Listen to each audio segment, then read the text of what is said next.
They don't even specify as to why a car is impounded. They just say you have infringed the conditions of the operating license. Umphathiswa wezothutho kuzwelonke umemelela isixeko saseKapa ukuba sikhulule iiteksi ezithinjiweyo ngokukhawuleza. Umqhweshi entolongweni kwangumbulali nesidlwe nguThabo Bester ukhale ngempatho gadalala kwiziko loluleko iRhosi Mampuru apha avalelwe khona. Molweni makhaya, samkele nababukeli kwijelo iDTT nankuvimbe senilungiselele wona ngokuhlwanje. Umphathiswa wezothutho kuzwelonke ugxeke umphathiswa wezothutho nokhuseleko kwisixeko saseKapa uJP Smith emtyhola ngokuphula imithetho yezothutho kuzwelonke kulandela uqhankqalazo lweeteksi olube nezixholo-xholo kwisixeko saseKapa nolushiya abakhweli bengenazithuthi zi-6,000 iiteksi ezixuthwe kubaninizo nokukhokelela kugwayimbo. Umphathiswa bethetha namajelo eendaba eMidrand wamemelela ukuba zikhululwe ngokukhawuleza iziteksi. Umphathiswa wezothutho enomsindo utyityimbiselele umnwe isixeko seKapa ngongathobeli imithetho kazwelonke nomgaqo-siseko. If you look, they even report on the money that they are actually getting from the taxi industry, and they budget on that. It cannot be. The mayor, in fact, the MMC responsible for safety and security in the Western Cape, he says for one truck that is banned, we are going to impound 25 taxis. No, you can't say that. Ukwathezi lilishwa izenyeliso ezijoliswe kwicandelo leteksi. If you look at the notices that they give you, if you like, it will be your ticket. They don't even specify as to why a car is impounded. They just say you have infringed the conditions of the operating license. And those conditions, they are more than 50. Umphathiswa wezothutho uthi siyaphanza isixeko seKapa kumilisela ngendlela efanelekileyo imithetho yezothutho kwaye sidala umbhodamo ngeyomfuneko. Their vehicles are impounded every day. Impounded for changing a lane without indicating. This, of course, is wrong. It can never be undermined. However, in terms of the National Road Traffic Act, the sanction is not impoundment. Uchikunga ukwawuxiphile umbhodamo wecandelo leteksi eKapa esithi isebe lisalumana indlebe nababandakanyekayo ngakumbi Santakho ngelokufumana izisombululo kule ntsindaba dala ufunge ngelokuzinza eKapa de isonjululo lenyewe. Ukanti bahlanu ubuncinane abantu ababulewe kwinto ekhaneleka ukuba ziziganeko ezinento kwenza nenyathelo loonoteksi lokukhalala umsebenzi eKapa neliqalo ngolwesine weveki ephelileyo. Umphathiswa wezamapolisa umnumzana Bhekicele uthi zenyukile iziganeko zolwaphulo-mthetho olunobuzaza eNtshona Koloni ngelixa amapolisa efudusa amandla awo kwiinkqubo zokuthintela ulwaphulo-mthetho ethibaza izixholo-xholo zelinyathelo. Uthe oku kushiye uluntu lushokoxeka kwinkonzo yesipolisa. Umnumzana Cele uthi kukho ummo waseBritane oneminyaka eyi-40 ubudala phakathi kwabantu bahlanu babuleweyo susela ngolwesine. Uqhube wathi amapolisa asaphanda ukuba ukubulawa kwabanye abantu abahlanu embekweni ePaarl phezolo kunento kwenza kusinani elinyathelo loonoteksi. Umphathiswa umemelele kwababandakanyekayo kolwabhice kuquka isixeko saseKapa babekele bucala irhaji kusindisa ubomi babantu kubuyisela uxolo nemo yesiqhelo.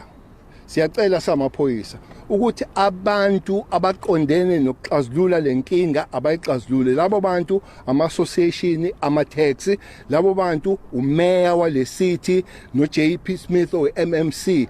Ukanti isixeko saseKapa sibhenqa ijoba sisithi ngeke sinqathe kwisithebe sengxoxo neSantakho kusaphakanyiswe ugqonci nezigrogriso zezixholo-xholo. We will not speak with those who are perpetrating violence until it stops. Now, we've had this morning we're on about 12 hours now, I think, of peace and quiet in the city. Since about 3 a.m. this morning, we've had no incident, and I'm very pleased with that. Ngaphambili umphathiswa wezothutho kuzwelonke unkosikazi Sindisiwe Chikunga umemelele kwisixeko saseKapa sikhulule iiteksi ezibanjwe phantsi kwale mithetho kamasipala. We therefore call on the city to immediately release without any conditions all vehicles impounded based on the National Road Traffic Act. Kusenjalo iSantakho isamkela isimemelelo sikankosikazi Chikunga sokuba onke amaqela anqathe kwisithebe sengxoxo kodwa yanika luvo lokuba linganqunyanyiswa kusini na inyathelo lokukhalala umsebenzi. Amapolisa kwingingqi yaseGarden Route eNtshona Koloni athi ziliqela izehlo zobundlobongela kuluntu kunye nokonakaliswa kwempahla ezenzeke ngexesha loqhankqalazo lwabaqhubi beeteksi kweli phondo. Kukhona neziganeko zokugityiselwa ngamatye nokuvalwa kwendlela eNisna naseGeorge. Amapolisa ayibeke esweni le meko. Amapolisa abambe iqela labantu emva kweziganeko zokuxulutywa kwezithuthi ngamatye eThemba Lethu. Oonoteksi bazibekelisile kwezi zixholo-xholo. Abantu bebezamile ukufowuna izolo kusithiwa kune-VN ezitrendayo ezithetha izinto zokokuba kuzawubulawa abantu bawubulawa ngoonoteksi. Asinanto kwenza naloo nto leyo because oko into esiyaziyo thina esikuba masihlale njengoba ubona sinateksi ibhlokha indlela senzelwe ngayo i-province.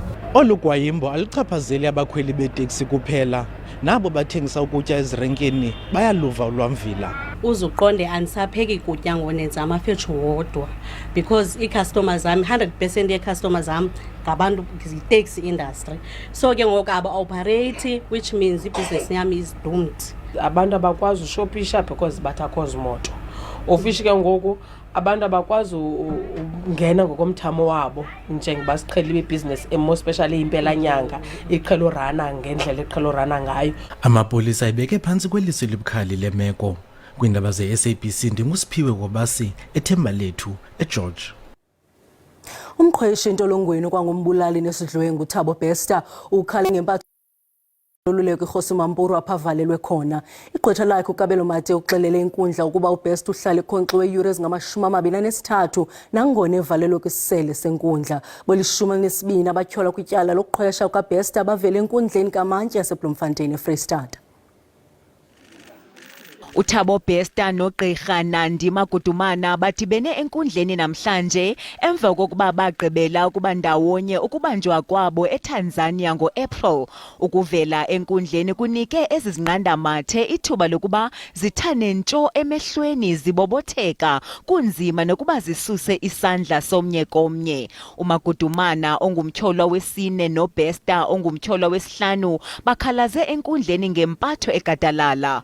uMagudumana uthe ubotshwe izandla neenyawo ngelixa ekwiveni yamapolisa esendleleni yenkundleni. Igqwetha likaBester lona lixelele inkundla ukuba liza kuya kwinkundla ephakamileyo ukucela umngeni ngeemeko aphila kuzo uBester entolongweni. Uthe uBester walahlekelwa ngumsesane womtshato we-350,000 randi, i-cellphone, iwotshi nemali yaseZambia ngelixa egaleleka kwisikhululo senqwelomoya saseLanseria emva kokubanjwa kwakhe eTanzania.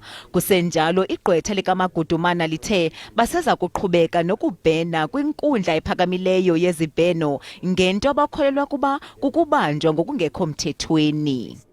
The very same South African Police Services rubbished the reports of preferential treatment on behalf of Dr. Magudumana. But conversely, they come and now reacting to the very same baseless allegations by doing the direct opposite of what they were standing on. They said there's nothing untoward regarding her not being handcuffed, but today they decided to handcuff her. Logama utata uthi kuyacaca ukuba okubalulekileyo kuBester zizinto zakhe atyhola ukuba zilahlekile kunobomi bonyana wakhe. Umzimba kaBereng wafunyanwa utshile kwisisele sikaBester emva kokusetyenziswa njengosingaBester kwicebo lokuqhweshisa uBester. Abanye abatyholwa ababini uSinoa Motswari noMutanyane Masukela baxelele inkundla ukuba ingqina elithile lenkundla liyaphendula kwimibhabhasho yabo kumaqonga onxibelelwano nokukhokhelele ekubeni inkundla inike bonke abatyholwa abangaphandle ngebheyile uluhlu lwamangqina enkundla ngelokuqinisekisa ukuba abanxibelelani nabo njengoko unxibelelwano lungabeka emngciphekweni icala lenkundla kweli tyala. Ityala lihlehliselwe umhla we-11 ku-Okthobha ukuze kuqhutywe uphando lokugqibela. Kwalapha ezindabeni isebe lophuhliso lwentlalo eMpuma Koloni limemelela abantu abazifumana kwintlupheko nakuxinzelelo lwengqondo ukuba bafune uncedo kwiziseko zikarhulumente. Kodwa masiqale evenkileni.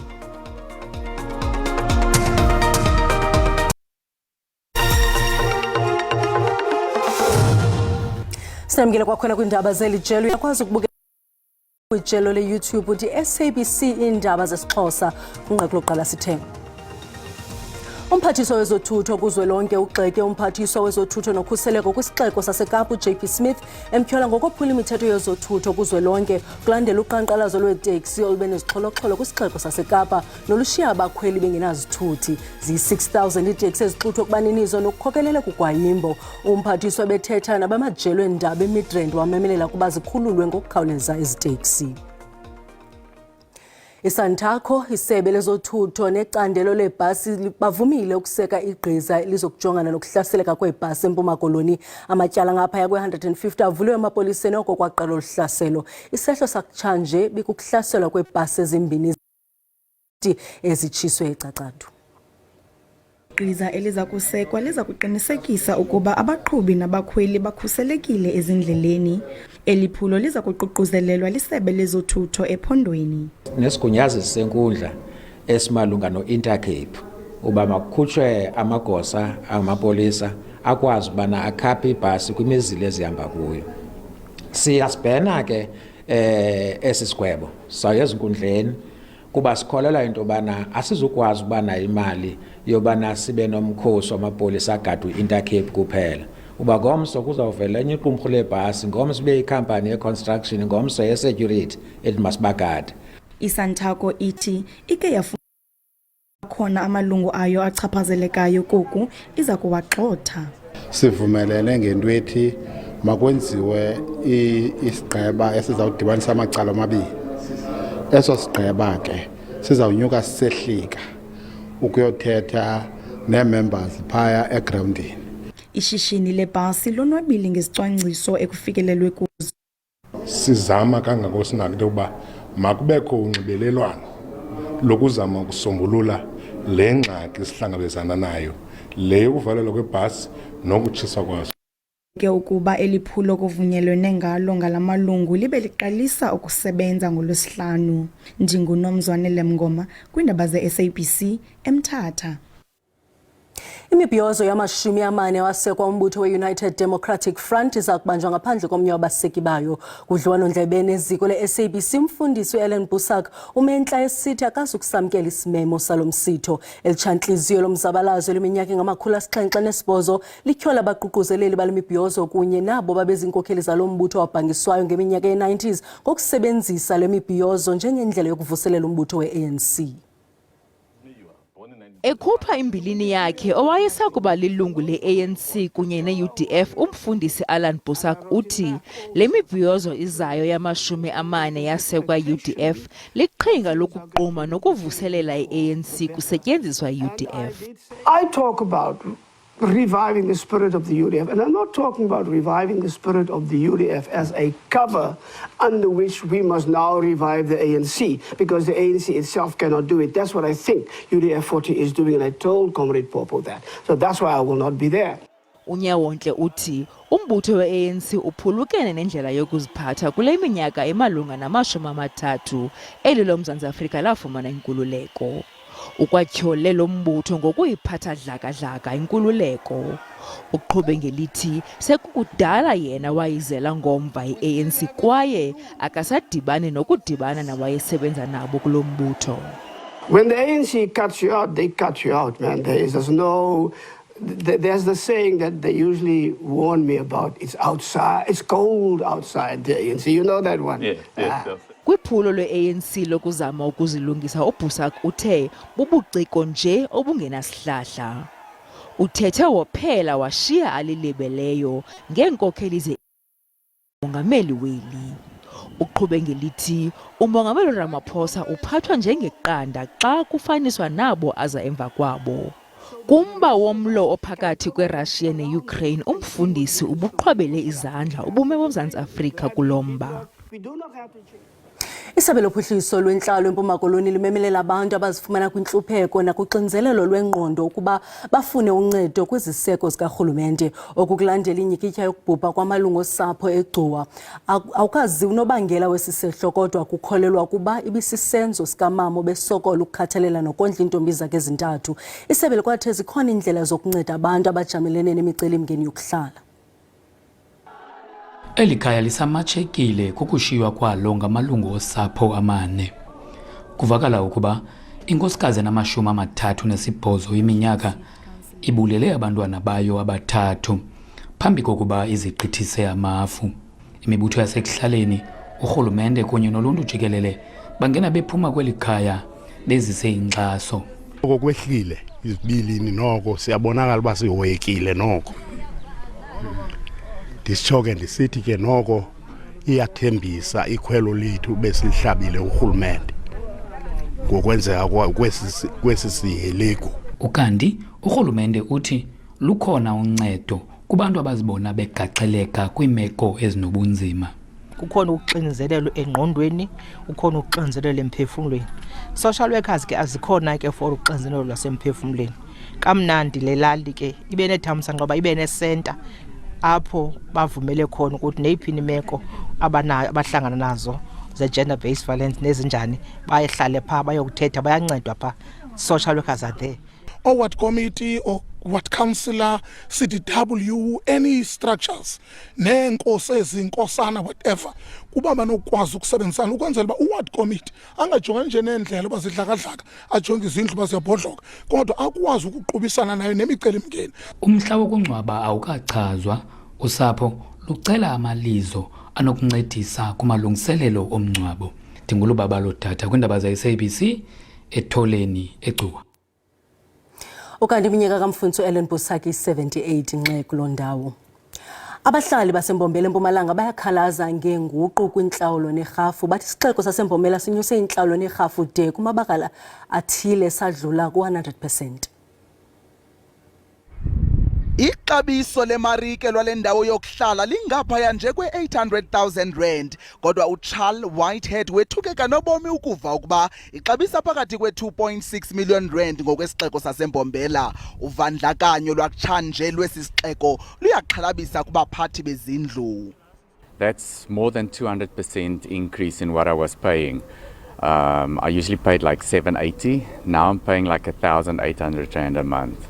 I inquired how the houses were like evaluated because nobody was here to inform me to, that they're evaluating the house. Amawaka-waka abantu eMbombela azikhaba ngawo omane inguqu ezintsha ngelivakalisa ukuba akukhange baziswe okanye kuboniswane nabo njengoko umgaqo wenkqubo usitsho. Bombela has got my email address, but I don't, other than the monthly bill that I get, that was not communicated to me that there will be such an adjustment. Sele luvakala ulwamvila lokunyuka kwentlawulo nerhafu ekuthengisweni nasekuthengweni kwezindlu kwesi sixeko. Placed on properties by the city of Mbombela has a negative impact on the value of a home or the saleability of a home. Bangaphaya kwamawaka amane abahlali abatshotshe entla befaka inkxaso zabo. Kunjalo iqumrhu lababhatala irhafu eNelspruit lityityimbisele umnwe isenzo somthetho. We have the right as citizens of South Africa to ask, how did you get to this process? That's the PIA application that we put through, where they must give us information. We will have to pay to get that information. How did they exercise this to get to that? And the next step is legal procedures. That's where we're going with this. Isixeko saseMbombela salile ukuphefumla kulomba. Masixha kuloo ndawo iindaba zipheli ixesha linomona ezangomso siza noxa bethu ngesiZulu sinqwenelele umama usuku lwabo olumnandi ngomso. Kamnandi.